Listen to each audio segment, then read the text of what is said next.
Welcome to the podcast, Whiskey and a Map. Stories of adventure and expeditions as told by those who live them. I'm your host, Michael Reinhart. It has been said that many adventures and expeditions start simply with a map and a glass of whiskey. A desire to go and see the world's wild places. You're invited to pull up a chair, pour yourself a glass of your favorite whiskey, and join us as we hear stories from another one of our friends just returned from the field.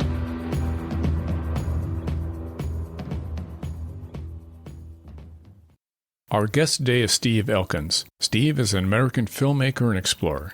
He is a fellow of the Explorers Club and a member of the Adventurers Club. Steve embodies that rare combination of talent, skill, tenacity, and curiosity that embodies the spirit of an explorer, past or present. It is our pleasure to have him here as a guest today, and let's welcome Steve Elkins.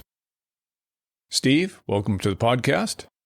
Well, I'm very glad to be here, Michael. It's good to see you and ready to go. Steve, you've accomplished something that most people dream about. You've discovered a lost, fabled city, the city of the Monkey God, also known as the Ciudad Blanco, the White City. Something that people have been searching for hundreds of years. Even Cortez himself made a search for it, but everyone failed until you. Now, we have a lot of questions about that, and we're very interested in hearing how you accomplished this great feat. But before we start, we have a tradition here at Whiskey and a Map. Do you have a good drinking story for us? I do have a story that fits into your genre of whiskey and adventure. A number of years ago, I was in Laos with my wife visiting a young man that we had helped support for his education. We went to see him and he said, "Oh, I have to take you to my remote village where I grew up so you could see how we lived and meet everybody," all of his relatives, which I think was the entire population of the small village. So we went there, and it was indeed people living probably the way they have for hundreds of years. Very nice. And they had a ceremony in our honor called the Bachi Festival, which in, I guess, Laotian culture, they put strings around your wrists and they say prayers and like the god of this, the god of that. And it protects you, and you're supposed to wear the strings basically until they fall off. So we were honored to do that, but we had no clue what was happening. Well, one of the things they did is they slaughtered a chicken and cooked it for us. And they all made a circle, and they give us, as the guest of honor, the head of the chicken. Okay. Well, I guess over there, the head of the chicken is a delicacy, but not to us. So we got this head of a chicken. We didn't want to embarrass anybody or ourselves.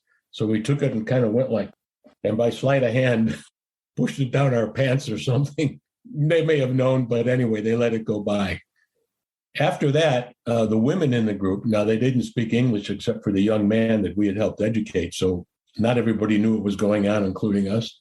But they took my wife away with the women to go do something. And I was with the men who brought out this homemade alcoholic drink of some sort.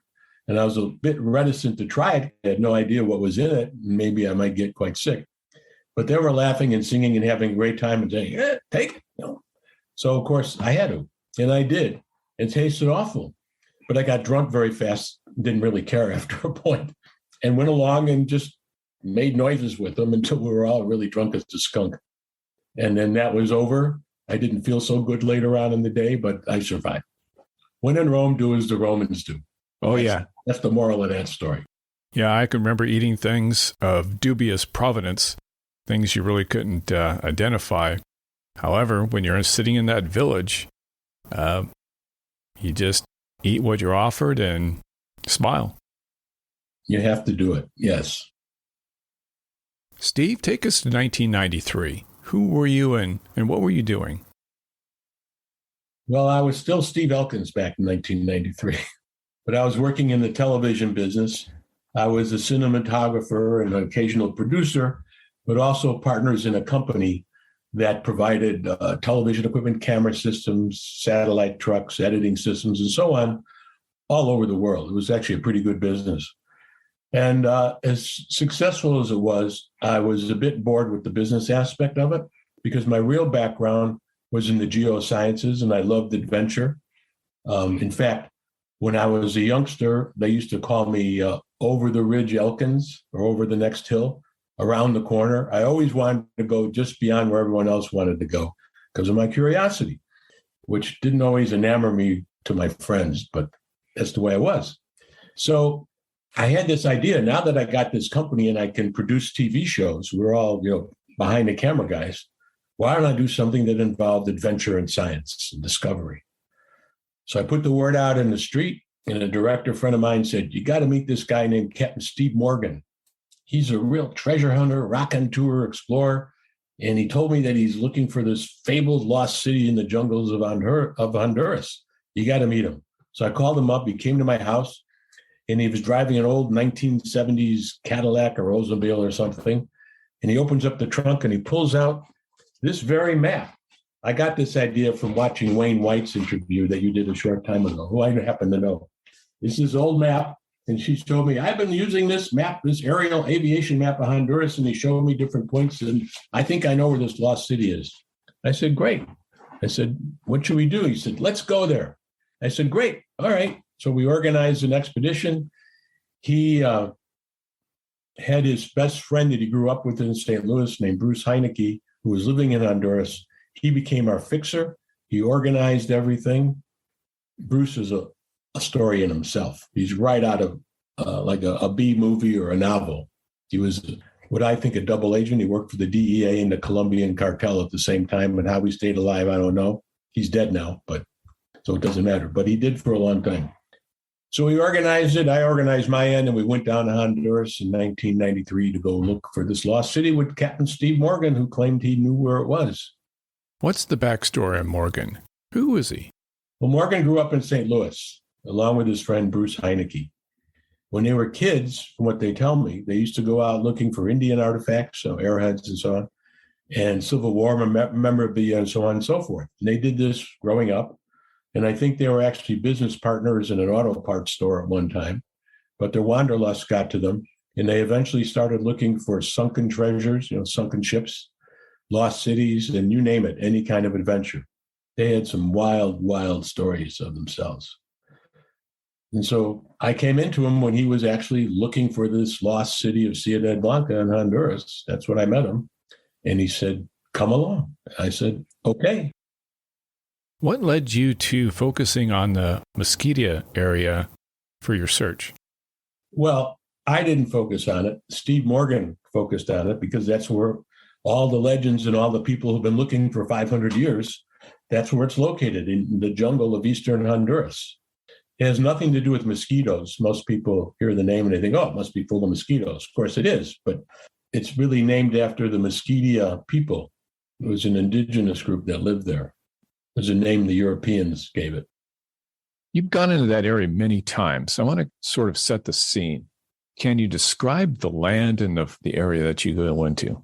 The Mesquite jungle, and I had been in some jungles before, was very unique. And the terrain is very rugged. It's got a lot of mountains up to about 6,000 feet, which isn't all that high, but you're going down from sea level to 6,000 feet up and down, a lot of narrow gorges, completely covered with vegetation. In fact, when you fly over in an airplane and you look down, I always tell people it's like looking at the crown of a piece of broccoli. All you see is this green with no holes in it. Like, where are you going to land a helicopter? Where are you going to land a plane? It's just a sea of green. And it's this tortuous terrain. In fact, in the 1850s, the British made a map of Honduras. It used to be called British Honduras one time. And they called that whole area of Mesquite the gates of hell. People went in, but they never came out. And even the locals, said, yeah, it's a very dangerous, rough place, and so on and so forth. So not much was known about it. I mean, there's obviously been some archaeological surveys and some explorers have gone in there, but probably half went in and half never came out. And it wasn't that well explored because it was just very difficult terrain. It was lawless. The government really didn't pay much attention to it. So it was like the Wild West in that respect. And God knows what was going on. Wildlife presented a lot of dangers. Can you give us an idea about that? Well, because the area had very few people, and in many places no people, wildlife just did what wildlife does. So it was very primeval and pristine in that aspect. When we went there, My first trip in the 90s, we saw a fair amount of wildlife, but we also were being guided by some indigenous people we hired. So we didn't really think too much about it, other than one time there was a jaguar tracking us, and we were in these dugout canoes. And I remember one of our guides had a bow and arrow, and he also had a gun, and he would sit in the back of the canoe, like watching it, because he could tell that something was tracking us, which to a novice at the time was a little freaking me out a little bit. A little unnerving. Yeah, but I felt confident these guys could handle anything. I noticed a lot of really interesting forms of life. In fact, one night when we were camped out, I had to take a bathroom break in the middle of the night, get out of my tent. And I walk out to go. And first of all, the entire jungle was bioluminescent. I've seen bioluminescence in the ocean or a little bit in the forest, but not like this. It was like looking at LA from an airplane at night from 30,000 feet. I'd never seen anything so beautiful. But it really was astounding. So I went to this tree to go do my business, and I saw the tree had a lot of spikes on it. So I wasn't going to be leaning on the tree. And then I noticed there were these really wild-looking spider-type creatures crawling on the tree, something that looked like they came from another planet. I mean, to an entomologist, they go, oh, yeah, that's what it is. But to me, it was very bizarre. So that right then and there, I went, this place has all kinds of interesting things that I know nothing about. The fer-de-lance, that's an infamous and deadly snake in those parts. Did you have any encounters with them? The fer-de-lance is a very venomous viper. They have a number of vipers that live there. The fer-de-lance is probably the worst one. If you get bit by it, you can survive, but you probably lose the limb that was bit, or you die. It's very treacherous. In my early explorations in Honduras, I never ran into one. But in our 2015 expedition, when we actually gone to the Lost City, we ran into them all the time. The place was full of them. We had a couple of close encounters. One was with Doug Preston, the writer of my book, where on the first night he went out to get something out of his tent, and he was using his flashlight, and he goes to come back to the campfire we had, and there's this giant, relatively giant, 6-7 foot long fer-de-lance coiled up in an aggressive stance. So he freaked out and called for other people to come help him. And they said, just don't move, don't move. And our head of security, who was a former SAS jungle warfare expert, came by and said, oh, yeah, it's a fer-de-lance. And he tried to pin it down to move it because we didn't want to kill anything. But he wasn't able to because the snake just was going crazy. And the venom was coming out, or something was coming out of its mouth. And finally, this SAS guy's nickname was Woody, was able to cut the head off the snake. He had to kill it, unfortunately. But the head was still yapping for a long time. Venom was coming out, and the body's squirming away on its own. So everybody's freaking out about that. But I guess that's probably what snakes do. They were great, those guys. SAS guys were incredible. 1994, was that your first foray into the jungles there? Yes, 1994 is when it started. That was my first foray. Why don't you take us through that trip? Well, as I said before, it started when I met Steve Morgan, probably in late 1993, and then we started to organize this. So in early 1994, we went with about 18 people. We figured we would film a television documentary about it. And Steve arranged with his friend Bruce some people to help us. We hired an ex-Green Beret for security who lived in Honduras, an American, obviously. And then we had a Honduran archaeologist from the government with us, as well as some other television people, and then people to help carry our stuff. We hired a lot of local people, and an indigenous guide. So I didn't really know where we were going, other than Steve had pointed out on the map, and I followed along. But along the way, I began to learn more and more and more, and began to think there was more truth than bullshit to the legend. A lot of times these legends are really exaggerated, and you never really know where truth begins and falsehood start.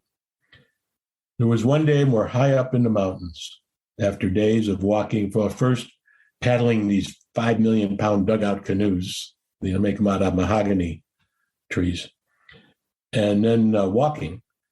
And you can't see 20 feet in front of you. The jungle's so thick.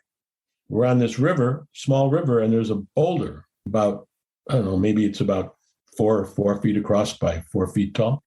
And there's this wonderful petroglyph, a carving of what looks like a man with a mask or a hat and a stick, maybe like a digging stick, and a sack with something falling out of it. And the archaeologist said, oh, this is probably a farmer, and he's planting corn or seeds.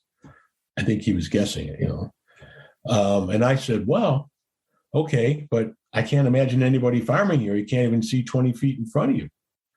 But I did know, because my academic background was in the geosciences, and I worked in paleoclimate research back in the 70s when nobody knew what that meant. So I knew that the environment changed. And just what we see today is not necessarily what existed hundreds of years ago or thousands of years ago. So maybe it's possible there was farming terraces or something. Some other people suggested it could have been a shaman. We don't really know. All I know is that you wouldn't see such a sophisticated petroglyph in the middle of nowhere. There was no reason for it to be there. So at that moment, I had an epiphany, and I went, there is definitely more truth than BS to this lost city story. There's something here. And I became obsessed with trying to prove it one way or the other, starting in that first expedition in 1994. Take us through the progressions of the next series of forays into the jungle looking for that city. Well, after getting excited by seeing that petroglyph and some other things we found along the way, having an insatiable curiosity and obsessive, I had to figure out ways to go back. So I made a few other trips. I started doing more research, and each time I went, I've got a little more information. I found a few other things that made me believe that the story was really true. But I didn't find a lost city. I just found little bits and pieces.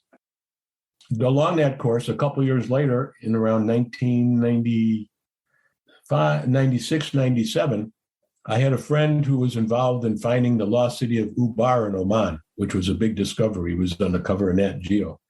And he had done that by using satellite imagery that was analyzed by scientists at the Jet Propulsion Lab, which is down the street from where I live. And he suggested, call these guys at the Jet Propulsion Lab, tell them I sent you, and see if they can help you. So I went to meet one of them, a guy named Ron Blom, who was a lead scientist for terrestrial imaging at the time. And he said, yeah, if you pay for the stuff, we'll be happy to try and get the right satellite images and create images, and we'd like to try and see if we can find it. So we did it. We made these wonderful images, which I still have, these beautiful photographic quality, topographical images of the jungle. And we'd stare at them for hours, including the scientists at the JPL. And we'd say, there it is. There's a lost city. It was like a Rorschach test. We wanted to find it so bad. We would just see these little patterns in the whatever we were looking at, and we would believe, oh, yeah, that's it. But we knew it really wasn't. However, the map, this was probably the most detailed map of this terrain ever created, period, to this time. And I was able to identify one particular valley where there was no evidence of people having explored. There was nobody living there. And topographically, it was the ideal location for an ancient village or city to have been located. It was a kind of an oval or kidney-shaped valley with a 1,500-foot ridge going all the way around it, with only one easy way in and out that had a river and a couple of small rivers feeding that inside where it was relatively flat. And everything I knew about environment, about anthropology went, this is a great place to settle. You're isolated. You've got probably a microclimate. You've got water, but not too much. And it's strategic. You can defend it because there's only one way in and out that's easy. So what a perfect place to put your kingdom. So that made me convinced that's my primary target. I called it T1 for target one. Not very creative, but it worked. There were some other valleys, similar places I saw, but they weren't as good as T1. So in beginning of 98, we were prepared to go back. We were going to take a helicopter and fly to that valley and find a place to land and go look around. Raised a lot of money from different broadcasters, got a group together, we're all set to go, and bam, Hurricane Mitch hits Honduras.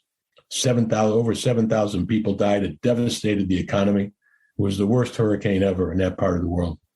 Well, I obviously was not going to go look for a lost city when the country is devastated. So I sort of went quiet for a while, waiting for the opportunity, but always going on with my life, but always looking for more information about Ciudad Blanca, the lost city, the monkey god. Now, while you're waiting for the opportunity to go back to Honduras, you took on a new project. Can you tell us about that? Yeah, being one that is always eternally curious, I don't know if that's a curse or a blessing. I was approached by a television producer and said, "Oh, I know you do all this adventure stuff. There's this famous treasure legend, the Lost Lou de Lima. You could look it up on the internet. There's a million people been looking for it forever. And, is it true? Is it not? We really didn't know. I didn't know anything about it. So he hired me to research it and find out, is it possible? Do you think the Lou de Lima is really a treasure? And if so, how can we get it?" So the story of the Lou de Lima is that in around 1821, when Simon Bolivar and I forget the other fellow, there was a revolution in South America against Spain. And the revolutionaries were about to overtake Lima, which is an important place for the Spaniards at the time. And they had their treasury there. So seeing that Lima was going to fall, the Spaniards put all their goodies on a boat. It happened to be an English merchant ship that was in the port of Callao, which is the port for Lima, nearby, and they were going to ship it up to Panama for safekeeping. Well, it turns out that the English, even though they had doing business with the Spaniards for many years, they couldn't resist the temptation with all this treasure. They killed the Spaniards on board, and they headed for Cocos Island, which I think is about 600 miles off the coast, which is now owned by Costa Rica. And Cocos Island was famed at that period of time as a place where whalers and pirates would stop to get fresh water, maybe go fishing or something. And, it's a way station in the middle of the ocean, the only one that was around. So they headed out there and they figured that they were going to bury their treasure there and go on. Now, the Spaniards weren't totally stupid, so they sent a boat following them. And when they got to the island, they got off and allegedly they buried the treasure. And shortly thereafter, the Spaniards caught up with them and killed most of the people on the English boat, except for the first mate and the captain. And they said, according to legend, if you tell us where the treasure is, we'll let you go. And they figured, fat chance that'll happen. We'll tell you where the treasure is, and then they'll kill us. Well, Cocos Island gets about 450 inches of rain a year. It's a really wild jungle. And things can change very fast. It's very thick jungle. It's hard to get around. So they knew a little bit about the island. The Spaniards didn't. So they took off and they waited out the Spaniards, who eventually left. They didn't find the treasure. But now these two guys are marooned on the island, but they knew eventually a pirate ship or a whaler is going to come by. So the first mate was a young guy named James Alexander Forbes. And he allegedly, well, actually he did, because I got a copy of his map. He made a map of where the treasure was buried. And he figured someday he'll come back. So eventually a whaling ship came by and they got on with the whalers. They rescued them. And of course, they didn't tell them there was a treasure there, or else it would have been the same thing. They said, tell us where it is and then we'll kill you. And the captain of the boat was older. He got sick and died on the boat. But the young guy, James Alexander Forbes, wound up circumnavigating the Pacific with the whalers for a couple of years or whatever, and eventually disembarked in what is now San Francisco, but at the time was called Yerba Buena. Well, he was a highly educated guy. He actually came from a wealthy family originally, which I'm not going to go into his whole background. But he established himself in the Bay Area of San Francisco, married into a very wealthy Spanish land grant family, actually founded the University of Santa Clara, and founded the town of Los Gatos, which is a place a lot of people go to. And there's even a steakhouse called Forbes Steakhouse there. He didn't start that, but it's in his honor. He made another fortune, but he was a wild and crazy guy. He once bet $50,000 that he could beat somebody in a foot race. And that was a lot of money back in 1830 or something. And he lost. So he made and lost many fortunes, and eventually wound up dying and being buried in a cemetery in Oakland. You can actually go to his gravesite, believe it or not. But he told his kids, he had 12 kids, that if you ever want to be wealthier than your imagination, here's a map, here's my diary, go to Cocos Island and dig up this treasure. Well, the kids, most of them said, we're already wealthy. What do we got to risk our life going to this crazy island? And so nobody went until the Depression. The grandkids during the Depression of the 1930s, they were living here in Southern California. They were not doing too well. And they said, remember, Grandpa told us these tales or this story, doesn't somebody have the map? Well, they organized a trip and started looking for this treasure. And they had the map. And the whole story became so famous that even Bugsy Siegel from the Mafia days, he went out looking for it. President Franklin Roosevelt went there with a Navy ship and sent all the sailors with shovels to go dig up on the island. It was like the treasure ship du jour. You could look it up in the newspaper archives and you'll see wealthy people from around the world. Everyone's trying to find this lost loot of Lima. No one knows for sure if it really existed, but it seemed like it did. So everybody went.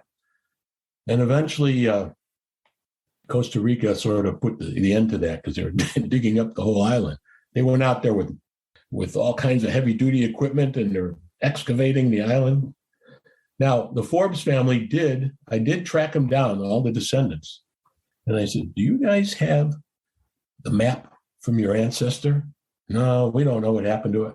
And I one time went to someone and said, look in every shoebox you got hidden away in the garage, under your bed, whatever. Maybe there's something there. And a few months later, in a closet, in a shoebox, was a map. It was a copy of the map. It wasn't the original one, the hand-drawn map where the treasure is. And I went, oh, bingo. So then we figured we're going to go there to this spot. X marks the spot. And we're going to dig and maybe we'll find it. And in fact, one of the relatives who was, I don't know if he's still alive, he lived there in Sacramento. He went in the 1940s when he was 15 years old with his uncles looking for it.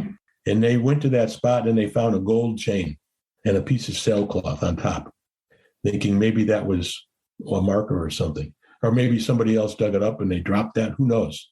But he had a gold chain and he had a piece of sailcloth, which was an old sailcloth from that era. So I'll lend more credence that there might be something there. Now, how do you find this treasure? It's not going to be that big. Is it in a chest or a couple of chests? In this place where it rains 450 inches of rain a year and it's always mudslides and landslides. So I live near the JPL and the California Institute of Technology. So I have a lot of really smart scientists as friends. And we came up with various technologies or ways that maybe we could find it. Some of them were pretty esoteric, and that's a story for another time. So we're all set to go. The producer who hired me made arrangements with some government officials in Costa Rica so we could go. And then the producer flaked out, just took off and disappeared. End of story. Maybe, you never know. You may go back and try again. Well, I have all the records. I did a lot of research and I found people that had all kinds of records. I have the original James Alexander Forbes diary, a copy of it.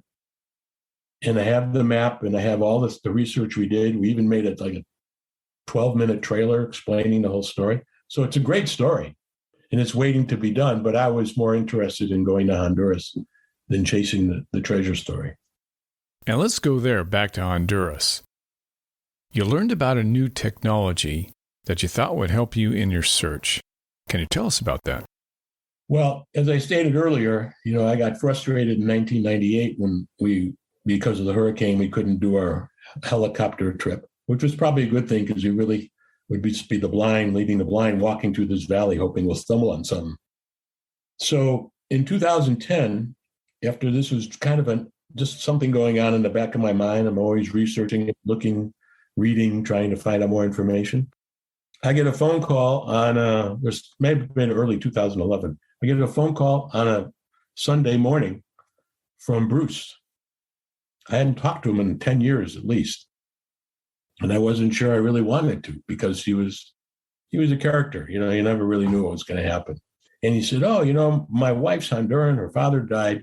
And the church where she's going to for the funeral, the newly elected president of Honduras, he's there at the same church. And I told her to ask him if we could get permission to go look for the lost city again. I'm assuming maybe he'd want to do it. And I had just read about this new technology or an evolution of an existing technology called LIDAR, airborne LIDAR, where you use pulses of laser beams, kind of like sonar, but laser beams instead of sound beams. And you can scan the Earth and create a three-dimensional model of the surface. It was just being developed for this mapping purpose. It was originally developed, I think, for the space program in the 60s as a navigational tool. So there was an NSF, a National Science Foundation group, that went to Belize, to the Maya site of Caracol, which is a site that's been excavated. You can go visit and walk up the pyramid and so on. And they were testing it to see how good it could work to map the ruins and the forest and so on. And in the words of the two archaeologists who had been working there for 25 years in Caracol said, we couldn't believe it. We saved 100 years of walking the forest. We did it in 3 days with LiDAR. The results were amazing. So I said, this is the way you look for a place in the jungle. Forget walking through the jungle. You know, you're going to hopefully you stumble upon something, or you got some local that takes you to some place you knew about.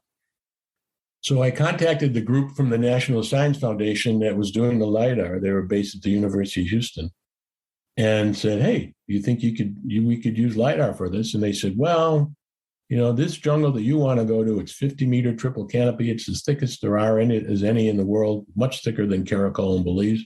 We're not sure it's going to work, but if you come up with the money, we'll try. It's always, if you come up with the money, we'll try. Okay.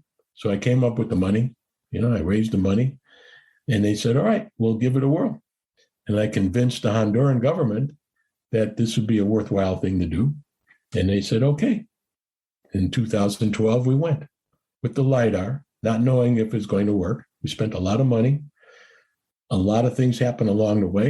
It was a difficult thing to organize, but it worked perfect, better than perfect.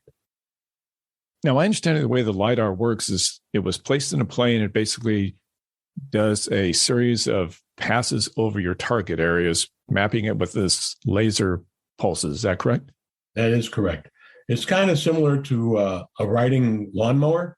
You just go up and down and back and forth. You do that in one direction, and then if you want to get more data points, you take a different flight path, maybe 45 degrees off on another angle, and you crisscross this way, then you crisscross that way. So you make all these cross passes and you collect the data, and then the engineers and the computers compile it all together and make a much better data set than if they had just done one pass. Now, the area that you were searching with the LiDAR, was it target one, that valley, or was it other areas also? Well, primarily it was target one. That was my first target, because that's where I thought was most likely to find what I was looking for. Now, once we did find stuff there, so we had more time and money left over, we decided to go to these other secondary locations that I had that were of interest to me. And we found another place too. The results coming in from target one, when was the first time you learned that there was something significant discovered by that LiDAR technology? Well, I forget which day it was. It might have been the second or third day. It was pretty quick. You know, we'd collect the data. And there's a lot of stories, really great stories about how we had to collect the data, not just in the airplane, but we had to collect data on the ground from these receivers that were kind of arduous to get set up in different locations. And we had a guy living in a remote area, and he'd have to collect the data every night and drive 50 miles on a dirt road full of bandits to go up to a cell tower so he could upload it to us, upload it to Houston. Anyway, those are all full stories in themselves, the complications. But on the third, I think it was the third day, we had enough data, and they were processing the data at our hotel we stayed at in Roatan, which, by the way, we stayed on the island of Roatan because at the time there was too much danger from narco traffickers. You know, we were targets. So the government said, stay in Roatan, we can protect you better there. So we'd have to fly across the bay every day with the plane to go scan and then come back and stay in Roatan, which was much safer. So I'm at breakfast one morning, maybe the third or fourth morning, and I'm with Doug Preston, the writer of the book. And the engineer comes running to us screaming, you got to come see there's something in that valley. He said, I'm not an archaeologist, I don't know what it is, but you got to come see for yourself. So obviously we ran over there, and sure enough, plain as day, there's all kinds of rectangles and shapes of buildings and foundations and stuff. And you go, yeah, this is not natural. This is a settlement, a city, whatever it is, there's something here. And that's what it was. Further on, once I came back, I hired an archaeologist named Chris Fisher from Colorado State, who was an expert in LiDAR interpretation. And he looked at it and he said, you have no idea, this is really big. And we went on from there. And it turned out to be much more than I even thought it was. When you were shown those images for the first time and you recognized that, yes, target one, it was there. How'd you feel? Well, I have a picture of myself that I use in my presentations. I'm just about doing cartwheels. I was jumping up and down with excitement like a little kid. I mean, all this work, all the years, all the money, all the aggravation, all the hair that I lost. I didn't really, but in that moment, knowing I was vindicated, that no one could laugh, it wasn't Fulton's folly, it wasn't bullshit. There was something in a place where no one knew anything was, and it was significant. It was so significant that after we told the president about it, he insisted that I, along with our LiDAR engineer, who happened to be originally from Honduras, come to his palace and give a presentation first to Congress and then to the press. And then all hell broke loose from the publicity standpoint. I mean, everyone was all over it. You've now discovered that, yes, Target One really has some significant buildings and structures there. Correct. Next step is to get boots on the ground.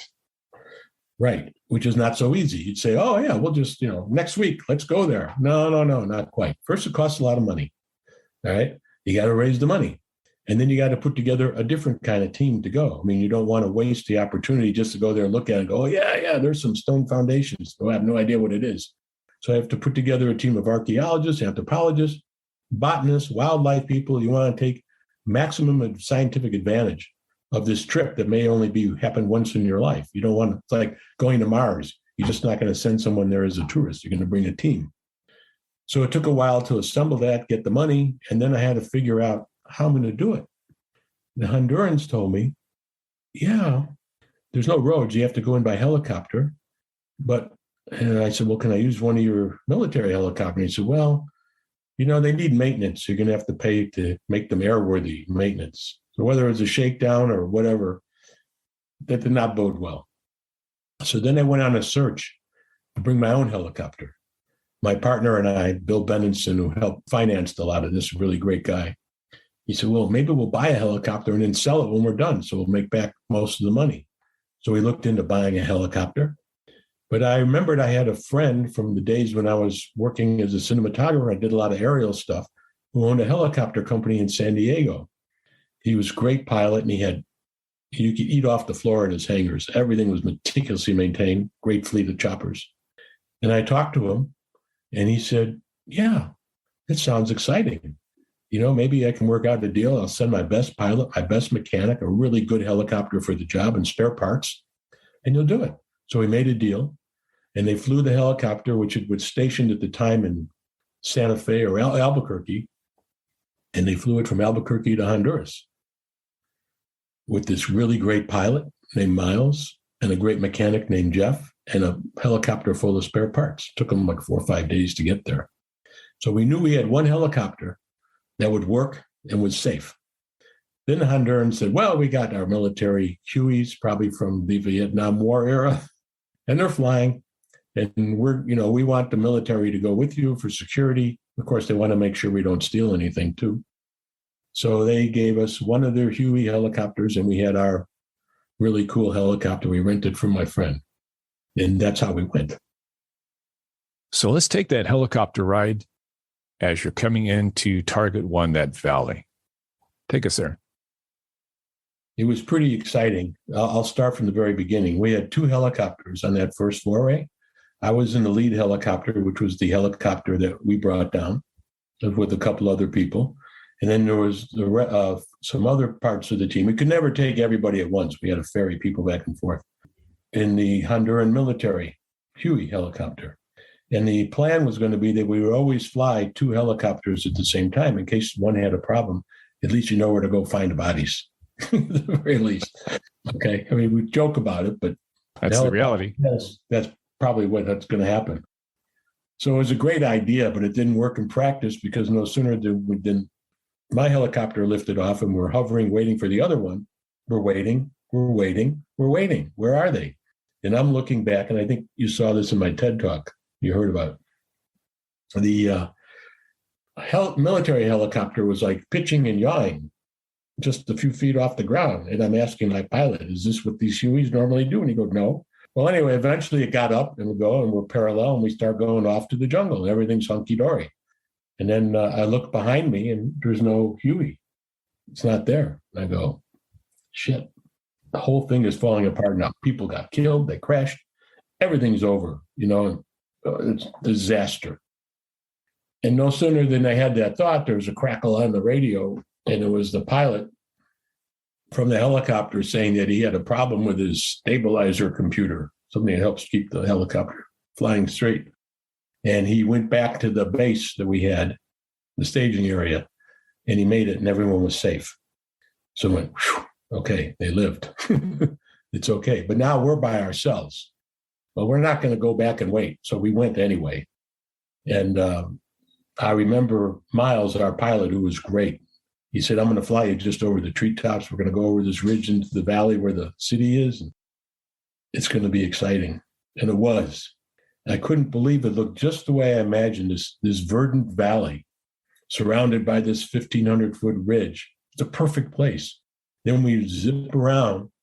And of course, we couldn't see the city from the air. But we looked at all the places, all the landmarks we were looking for. And we were basically looking for a place where we could land. And we had found one on LiDAR, believe it or not, a little bend in the river where the trees weren't very thick. And Miles had looked at it and said, I could put our chopper in there. Let's go take a look.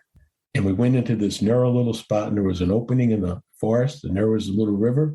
And he put down, we didn't actually land, we got close to landing. And he told Woody, one of the SAS guys who was with me, he said, I'm going to drop you down there and you guys go in and cut this tree and that tree, these little trees. And so I won't hit the blades and we can put everybody in. So we dropped them off and they did that. Then went and got other people and started going in. And eventually the Hondurans got another helicopter. We weren't able to fix that one. And so we were ferrying the two helicopters back and forth. It was very exciting. When I actually got off the helicopter and put my foot on the ground where our camp was going to be, I died and went to heaven. I said, I could die now. I've made it. That was it. Just a great feeling. As you step off the helicopter and you look it around, if we were there with you, what would we see? Jungle. That's it. You wouldn't know anything was there. We only knew because the LiDAR told us. When I was there on the ground at the site after we landed in the helicopters in the middle of nowhere, I can recall vividly sitting in my tent, listening to the constant rain and all the problems of being in the jungle logistics, going, what the hell am I doing here? I'm responsible for all these people's lives. Are we going to get out of this? Why did I even consider doing this? In that thick jungle, how did you find your way to the objects that you had seen on the LiDAR scans? We had looked like a giant cell phone with the LiDAR data and the LiDAR maps in it. And it was a satellite receiver. So if we could get a satellite signal, which we could in those places, it would just like following your navigation map in your car or your phone. You got a little cursor and it shows you where you are. And it goes, all right, here's a feature that looks like a big rectangle, like a big square, village square, or a pyramid. You got to go 400 yards northeast, but except you got to cut your way through the jungle because it's not clear. It's like really thick. And sure enough, you just follow that cursor and bam, everything you could see in LiDAR was there. So we spent a couple of days mapping all the stuff we saw on LiDAR using this basically satellite GPS type device that could just tell us where to go. It was that simple. Amazing technology. Except it was not simple going through the jungle. You had to hack your way through. But once you had the trail worked out, then it was pretty simple. Take us there like a day in the life in camp there. Well, a day in the life in camp, it's a rainforest, so it rains more often than not all the time. And you basically have two sets of clothes, one that's wet and dirty and one that's wet and clean. So the clothes that you wore all day get muddy and dirty and they're wet because it's raining off and on and you're sweating and so on. And then you hang those on a clothesline at night and it rains all night and they get washed out and they're clean again, and you have a clean set of clothes you leave in your tent. You didn't need much clothes because it's warm, but you would alternate between these two sets of clothes and let the rain clean them out because that's the clearest water of all. So I'd get up in the morning, have a little breakfast, and then we would we had to set up a little staging area where we ate, and we'd have fire, and we'd look at our maps and decide where we're going to go. And the archaeologists, it was really up to them. Okay, we're going to go look at this site. We're going to blaze a trail here and that. And we planned that out, and then they would go and see what's there. And after a while, they began to start clearing away some of the brush near where there were some objects to map it all out. We did not do any excavation on that first foray. That was not the purpose. You needed a different kind of team to do that. This was just to verify what we saw, do a rough survey. And then we came back about 6 months later with a whole team that spent a month there actually starting to dig and excavate. And that's still going on. On that first trip, structures that were seen by the LiDAR, what do they look like when you're actually there, boots on the ground in the jungle? If you didn't know what you're looking for, you go, what structures are you talking about? For example, there's a pyramid in the center. All it looks like is like you go there and you're looking at it and you go, where's the pyramid? All I see is a hill that I have to walk up. It's completely covered in vegetation and trees. You even look at the pyramids at all the famous Maya sites. When you look at pictures from 100 years ago when I first saw them, you had no idea it's a pyramid. Completely surrounded. It took years and years and years of digging it out and reconstructing it. So you do see occasional like walls or cut stones, and you go, there's rubble. Okay. You can follow the outlines of the plazas, for example, the rectangular plazas, where you can see a foundation here and there, little bits and pieces. So that's all you see. And it's, covered in moss and vegetation and leaves and so on and so forth. And then there's all kinds of weird critters living in there too. You have to be careful. Now, that said, we did that for a few days and it was great. We found everything that was on LiDAR and more. But after a while, you're walking around the jungle, it's tiring, you're muddy, it's wet, it's raining all the time. You go, is that all there is? Who's going to get excited about seeing the foundation of the pyramid or this and that? Well, it's the end of an afternoon. We're all tired and grumpy. We're getting back to camp. And the cameraman that was with us recording everything yells, Steve, there's these funny looking rocks I tripped on. You got to take a look at them. I don't know what they are. So I run back and there's 52 carved stone effigies poking out of the ground in different bowls, different animal shapes, so on and so forth. Everybody went ballistic. We couldn't believe it. That was just a happenstance. He just happened to trip on it. And there it was, poking out of the ground. The archaeologist went crazy. He had police tape. He put it around everywhere. He wouldn't let us come by. We were everyone's yelling at everybody. And, I said, hey, shut up. We spent all this money. We're here. We're going to go look at this stuff. And that really started it. Then we knew we had a lot more than we had bargained for, because now we had art. We had these really cool sculptures made out of stone, which is something you could eventually bring back. You could excavate out. You can't excavate a pyramid and bring it back in a helicopter, but you can a bunch of bowls or carvings. And literally found, despite all the technology, by simply tripping over it. Right. Well, the technology found the city and the large structures, but all the things inside of it, you can't find with the LiDAR. You have to go there and see it. And it was found purely by accident, purely by the cameraman tripping on it at the end of a day. We'd probably walked by it a dozen times, but no one ever tripped on it. Just like another moss covered rock. And he tripped and he looked at it closely and he said, look at this. This one looks like a jaguar. This one looks like a bird. This one's a bull. Everybody came and some of them had inscriptions on them, which have since turned out, after studying it for a number of years, the anthropologists believe that some of those inscriptions are actually very similar to early Olmec writing. They've carbon dated, they did about 11 carbon dates a couple of years ago, and they were getting dates over 4,000 years old on the carbon datable material. So we know now, we didn't at the time, but we know that site has been occupied for thousands of years by many different cultures.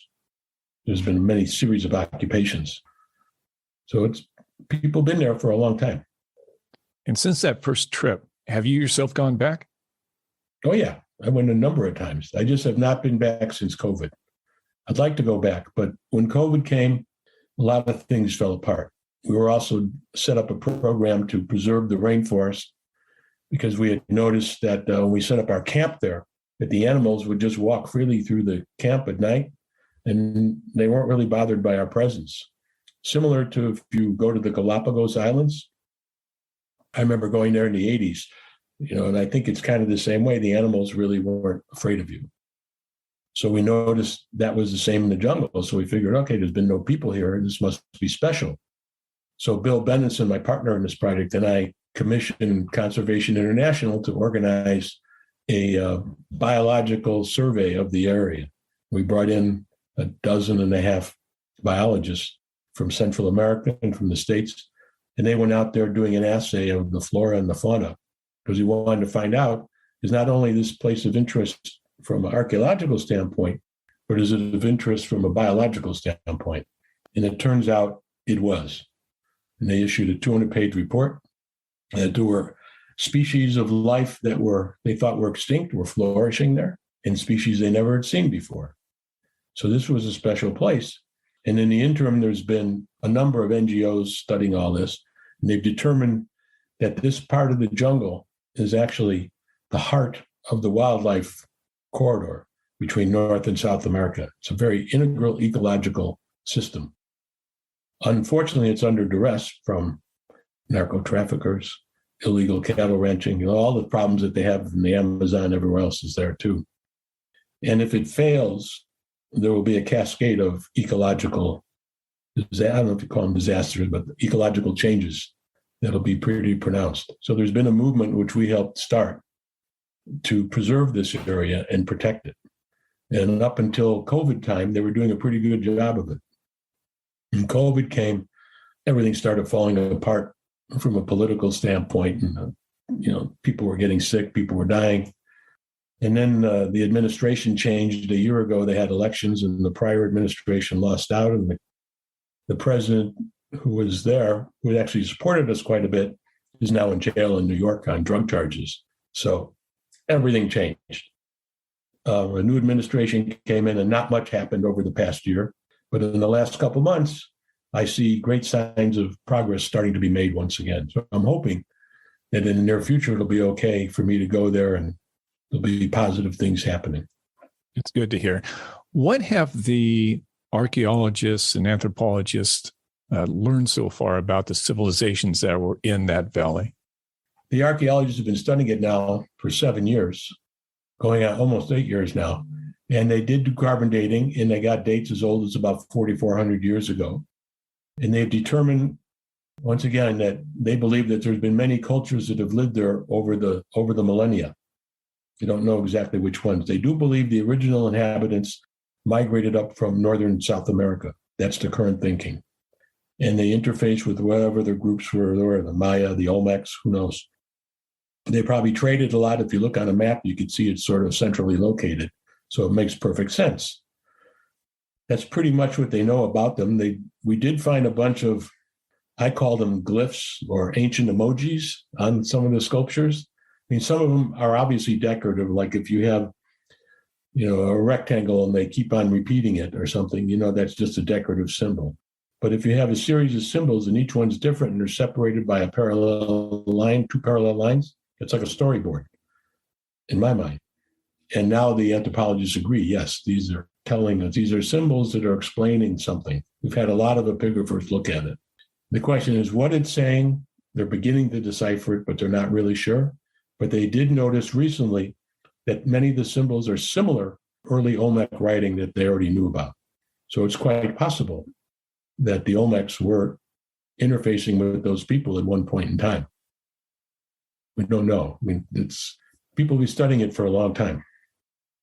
And there's more to be excavated, and there's more ruins that are waiting underneath the jungle there. There's probably more than you can think of. So it's more than just a single city. It looks like there's a whole civilization surrounding in part of this. Is that correct? Right. I mean, we found a couple other places like 15 air miles away, but we only were able to scan a small part of the jungle. For example, just recently, there's been a lot of LiDAR scans in the Pitan jungle in Guatemala and in parts of Mexico and places between all the major Mayan cities. Well, in those LiDAR surveys of the last couple of years, they found out that entire jungle was urbanized at one time. It was all farms and towns and roads and everything else. And they've upped the ancient Maya population by 10 or 20 million over what they just thought a few years ago. So I am sure in the Mesquitia, it's my belief, I can't back it up because no one's LiDAR scanned the whole place yet. But I believe that it was probably similar there, that there are many more settlements. And we did find the remains of roads. So we know that there was a transportation highway, so to speak, in the ancient times. I'm sure there were many people living there. And the jungle did not look anything like it looks today. It was different. What happened to them? Well, people always ask, well, why did the city become abandoned? Well, initially the guess was, and again, it's all guesswork, based on legends, based on probabilities. We know when the Europeans first came 600 years ago, European diseases ravaged the Americas. The current estimates are that 90 or 95% of all people living in North, Central, and South America died of smallpox and other European diseases that the indigenous population had no resistance to. I've read diaries written by a Mayan prince who was alive during that about how horrific it was and how everyone around him was just falling dead, just dying. They had all kinds of boils and sores and stuff, and they just died.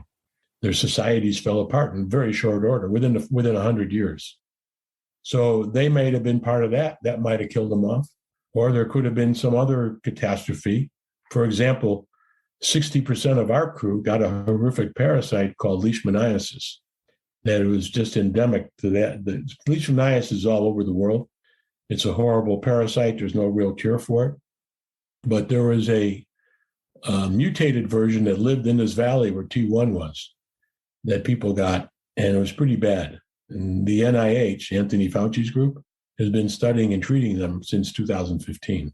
Nobody's died from it, but they've had a couple of pretty horrific times with it, and they got drugs that put it in remission, but it could come back at any time. So some thought is maybe they got that parasite. Maybe they did, maybe they didn't, we don't know. Maybe they were immune to it. We really don't know for sure. So everyone's guessing. Kind of like looking at a petroglyph and you see all these weird symbols, and they say, well, this is the god from the planet Pluto and this and that. Someone's just winging it. Who's there? Maybe the people that made those petroglyphs were eating plants and hallucinating, or just like graffiti artists today, a couple of guys going, hey, dude, let's do this. That's cool, yeah. So much to learn from them. And you think about, it kind of reminds me when I was, again, back in Guatemala, one of the problems is they have this real erosion and loss of the Mayan culture, because the indigenous people are all Mayan there. And I remember I was speaking with one of the elders, and he shared a really sad story. There was an old woman who had just died, and she was the last of their people to play this one particular Mayan instrument. And as we were talking, it came out that all the music for thousands of years that the Maya had developed for this one instrument, with her passing, gone, would never be heard of again, never be sung or played again. Can't imagine what loss from that particular culture. We'll never know. Maybe archaeologists will find more pieces of the puzzle. But this is the story of life. This is the story of everything in the universe. It's dynamic. The earth is dynamic. The universe is dynamic. Life is dynamic. Human culture is dynamic. There's no such thing as stasis. Things are always changing. So it's interesting to learn what happened before. We can try and predict the future. We don't know. And we never really know exactly what happened in the past because we weren't there. So we just make our best guess based on the evidence we can find. But to expect things to remain the same is, I think, a fool's errand. Things are always evolving, just like in our lifetimes. When I was a kid, we used slide rules in school. What's a slide rule? Now you have a computer. Now you can just tell the computer, here's the equation, come up with the answer. Couldn't imagine it. So things change. We have to accept that. After all was settled and done, after 2015, when we had actually gone there and then started doing archaeological excavations, we brought out the chief of the local indigenous Pesh people, who are the people that they're supposedly descended from the denizens of the ancient city. We don't know for sure, but that's what the anthropologists feel. And the chief came out And we have it on video. And he said he never thought he would live to see this day. He had heard legends of this place from his grandparents, but he never really knew it. He never saw it. And he started crying. And he blessed the place. There's a little river there, and he named the river the Cacao River, the Chocolate River, because there were wild cacao beans growing. So it was very nice. You are a fellow with the Explorers Club. You're also a member of the Los Angeles Adventures Club. Correct. You are in a very unique position of knowing quite a few explorers, adventurers. From your observations, what makes people like you, people like me, people like in the Explorers Club and the Adventures Club go out into a crazy place like the gates of hell in search of legends? Well, I've thought about that a lot. And I believe that it's something you're born with. I think, just like when you look at ants or bees, they have different part of the populations. There are warrior ants, there are nurse ants, just like with bees. So I think it's the same with people. Like some people are great athletes, some people are great artists, some people are great musicians. Some people are really curious. Some people are not so curious. We all have a different role. Someone like myself, or most people that are explorers, are people that are obviously have a great innate curiosity. That's when I talk to them, they were always that way since the time they were very young. So they always want to see what's over that next ridge and around the corner. That's what drives exploration. And that's a very important human quality because that's what makes our species evolve. We find new things. We discover make new inventions. We discover things about the universe. We discover all kinds of things. That's important for humans to do that. At the same time, it's important to have people that interpret things through the arts. I'm not an artist. I can draw a stick figure. I'm not a musician. That's not my talent. Mine is being curious, like many of the explorers are. And they have the drive that goes with it. That says, I can't sit still. I can't just stay in the same place, do the same thing every day. I have to be doing other things. That's what I think how explorers are made. It doesn't matter whether you're male, female, or what culture you're coming from. There's always somebody. There's always somebody who was living somewhere in ancient times and decided to get in a boat and go out in the ocean and see where it took them. Somebody had the guts to do that. Maybe they made it and maybe they didn't. But there's always some person that wants to go further. Any important lessons that you've learned along the way in all of your explorations? Yeah, I would say if you want to do something, you have a dream, you have to be persistent. You can't let all of the failures, you can't look at things as being a failure. When you do have setbacks, call them setbacks rather than failures, you learn from that. You gain a little piece of knowledge. You never know when it's going to pay off. And that no matter what you're doing, and I've done a lot of things in my life that have nothing to do with adventure. And people would say, well, that's really stupid or boring or whatever. But every day in life, you just remember things you do and it sort of plays into your toolbox. And you never know when those things are going to come in handy, that knowledge, that little bit of knowledge or something you observe. You don't ever know. You can't really plot it out. It just happens. So those of us that can remember a lot of things and learn from every experience you have throughout your life, you just become that much more capable. That's a great lesson I think I've learned. And I used it in this project. It took me over 20 years. I never gave up. I had plenty of setbacks, really severe setbacks. And people would laugh at me. My wife was ready. She said, if you ever talk about Honduras again, I'm leaving. But in the end, I won. I could have easily lost and never gotten anywhere, but I just kept on plowing away. You look at the stories of other explorers, they were all people who just kept pushing forward, even in the face of adversity. That perseverance. Perseverance, very important. What's next for you? Well, I'm hoping that, to learn more about Honduras. I'm sure it'll go on long after I'm gone. But during COVID, when travel has been restricted, I got interested with a friend of mine who's a writer from China and was looking for something interesting to write about. And I said, when I was in college in my anthropology class, I read a book called Man Across the Sea, which was a a collection of articles written by geographers, anthropologists, and archaeologists in 1970 about the concept of people having crossed the oceans for thousands of years in boats, in particular to the Americas. You know, when you and I went to school, they said Columbus discovered America in 1492. Yeah, he came here, but he was the last of a long line of people who've been coming here for a very long period of time. Plus, there were millions of people living here already. So that was, history is written to meet a political agenda of the moment. That was the political agenda of the moment. That's changed now. So I always remembered that there was this compelling evidence that maybe people came over to the Americas by boat long before we were taught in school. In 1994, when I was in Honduras on my first expedition, we made a side trip to the Maya site of Copan, which is a famous Maya site you can go as a tourist. And at the time, they were beginning to excavate the big pyramid called the Rosalia in the middle of Copan. And we were able to go into these tunnels where they were excavating, and we saw these bas-relief sculptures on the side of the walls, which were really impressive. And in one excavated room, there was a sculpture of a head, most likely, I would imagine, a king. But to my less educated mind at the time, it looked to me like a Buddha or somebody from China. And I kept that in my head.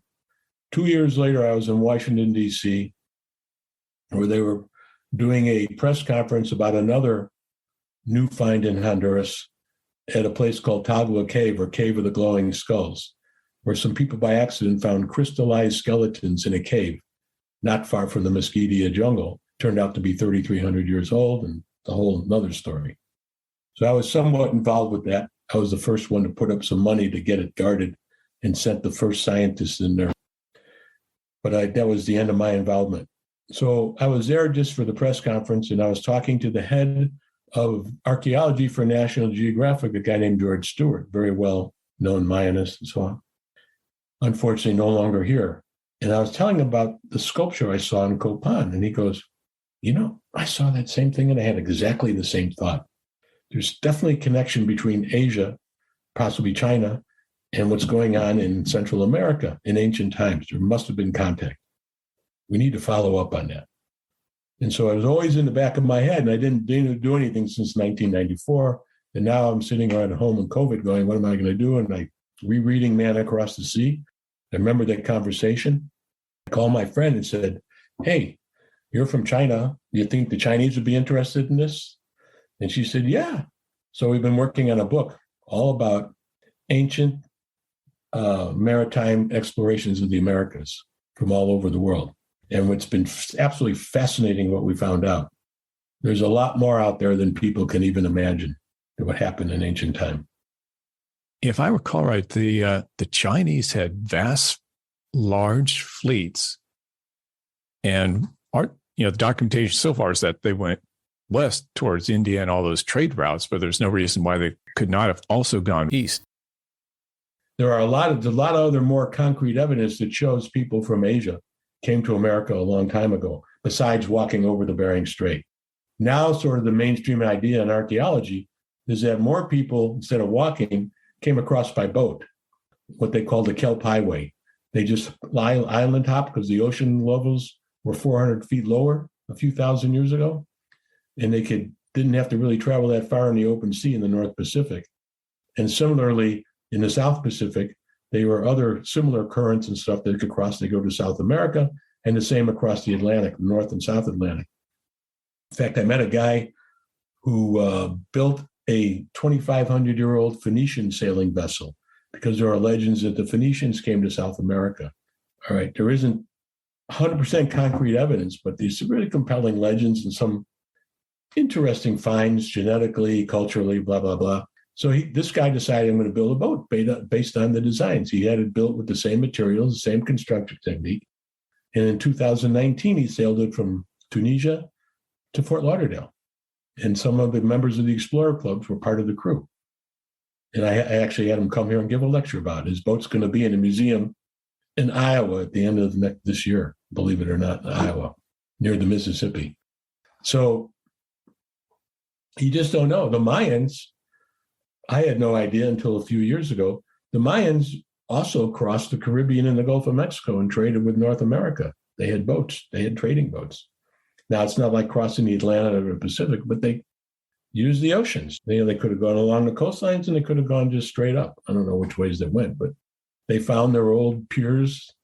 You can see them with satellite. You can see the signatures of the old wooden structures. They're no longer there. And then they find remnants of the boats.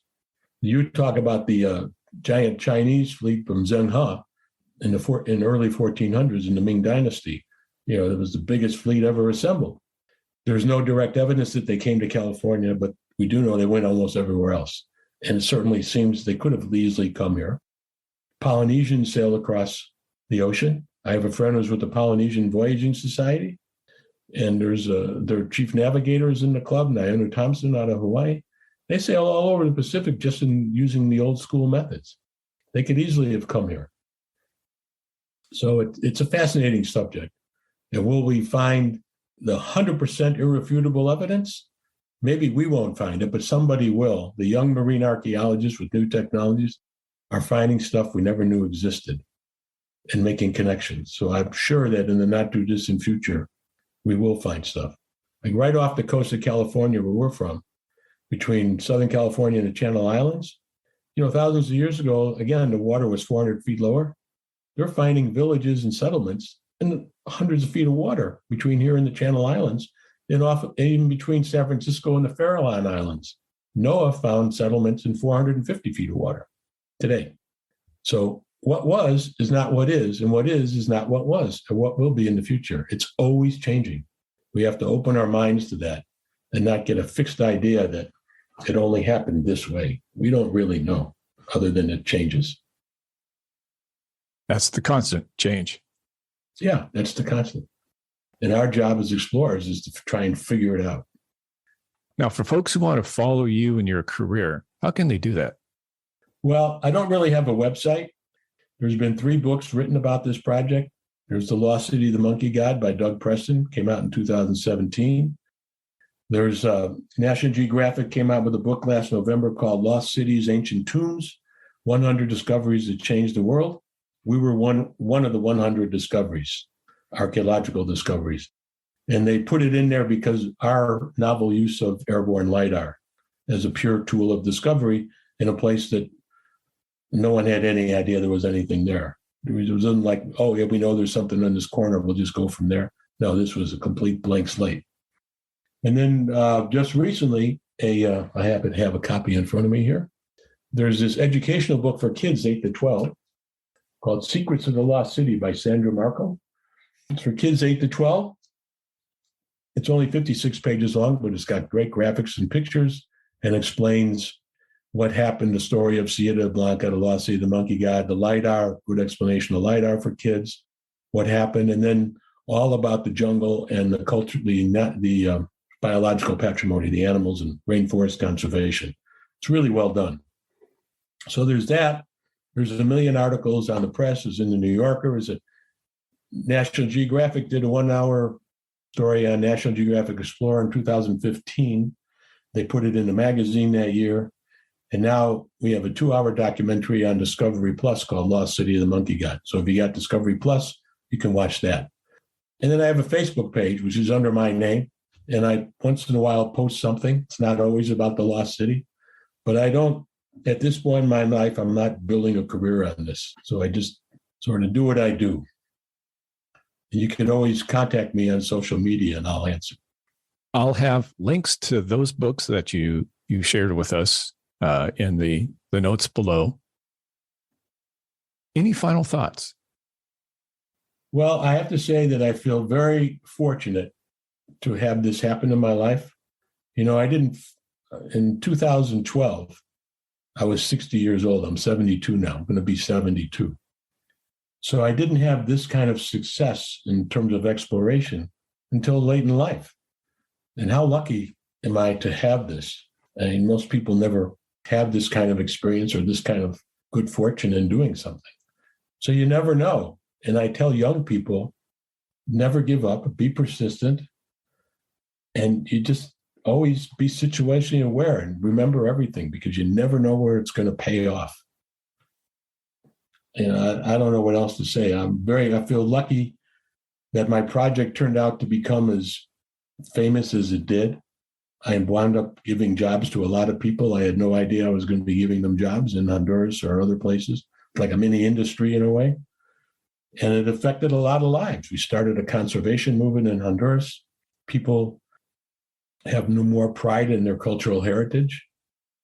And LiDAR has now become, I'm not the only person to use LiDAR, nor was I the first, but ours was, because we were the first to use it as a pure tool of discovery and publicize it, now everybody and their mother's uncle uses LiDAR. It's the de facto standard for looking for places archaeologically. Oh yeah, we got to do a LiDAR scan, either on the ground or by air.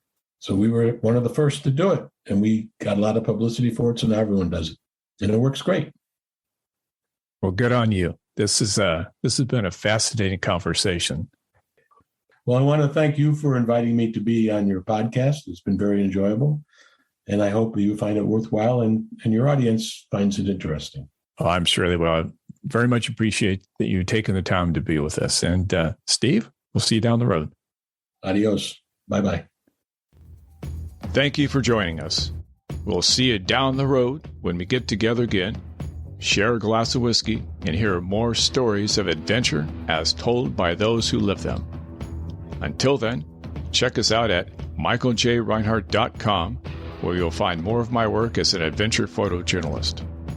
Photos, videos, and articles of interesting people, mysterious places, and exotic cultures from the wild places of the world.